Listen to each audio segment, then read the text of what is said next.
Қалада қандала қаптады. Тараздық тұрғындар жәндіктердің шабуылына шыдай алмай редакциямызға шағымданды. Халық бір жылдан бері қадалған жерінен қан алатын қансорғыштан құтыла алмай келеміз деп жыларман күйде отыр. Арызын арна арқылы айтқысы келген ағайын жергілікті биліктен көмек сұрайды.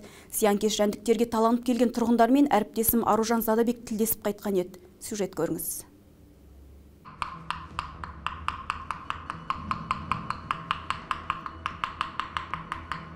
Халықты қажытқан қандала. Біз дәл қазір тұрған осы бір жатақхананың тұрғындары үйімізді шағатын жәндік қаптап кетті деп наразылық білдіріп отыр. Олардың айтуынша үйлерін қанша дәрілесе де қандаладан құтылар жол жоқ болып тұр.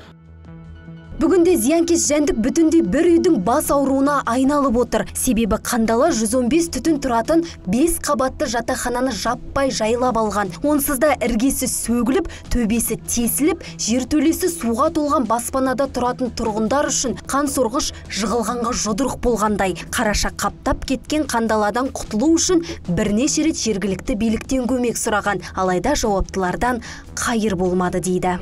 Мама, не істеймін мына үйден? Кетекші дейді. Мен айтам, мен қайда барам? Кішкентай 65 мың мен қайда барам мен? Мысалға ше. Сол сияқты ғой бәріміздің проблемамыз. Қазір ұйқым кеп өліп отырмын, қазір кеш батады, балдарымды бүйтіп шығамын. Өйткені ол ертең шаға берсе ауру болады ол бала. Басқа амалым жоқ менің. Айтып отырмын, мынаны қазір бәрін шығарып тастамасам, мынаны қазір ашсаңыз, бәрі қандалан. Мынаны бәрін өртеймін.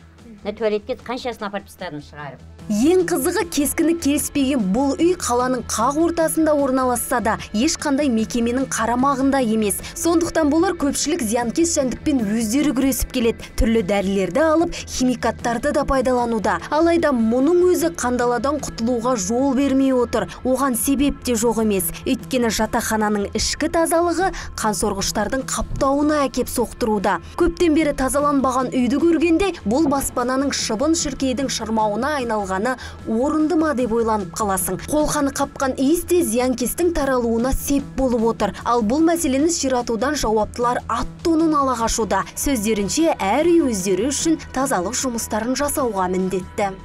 Біздің ветеринария басқармасына Тараз қаласының тұрғындарынан ешқандай өтініш түскен жоқ. Қандалалар жою бойынша жатақханасынан Төле би көшесіндегі санитарлық тазалықты әр үй өздері сақтау керек деп ойлаймын.